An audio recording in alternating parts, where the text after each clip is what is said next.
Sa mnom je Jocić Dragan, direktor takmičenja Serbia Grand Prix. Dobro večer. Dobro večer. Pa ništa, evo nas 28. put na Grand Prix Kup Zrenjanin 2021 u malo izmenjenim uslovima, s obzirom da prošle godine zbog pandemije nismo imali miting.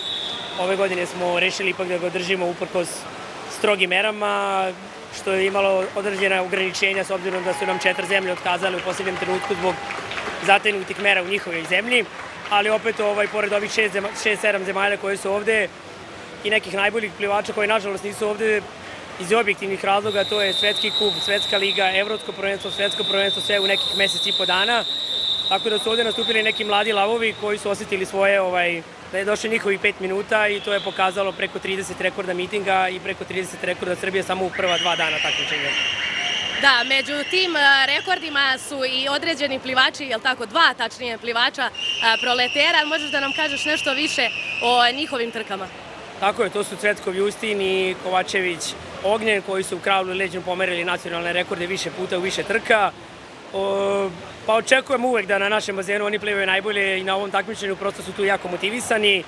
Očekujemo da će to ponoviti i na državnom, ovo je onako plivano iz punog treninga, tako da smo mi onako prijatno iznenađeni i očekujemo još bolje rezultate do kraja godine u malom bazenu, ako ne nešto da probamo i u velikom da popravimo neke rezultate.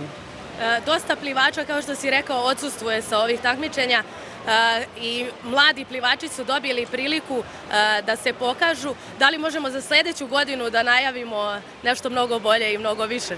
Sledeće godine je 29. miting, tu očekujemo svakako da će biti sigurno između 10 i 15 zemalja, to je sigurno ako ne bude bilo pandemije i ako to malo splasne, ali za onaj 30. sigurno ćemo napraviti neki spektakl i dovesti neke poznate zvezde svetskog plivanja, to nam je svakako cilj i plan. U svakom slučaju hvala i sponzorima bez kojih ovo ne bi moglo se drži, hvala gradu Zrenjaninu, Plivačkom savezu Srbije koji je pomogao opet sa nekom opremom i svim medijima koji nas zdušno prate svo ovo vreme.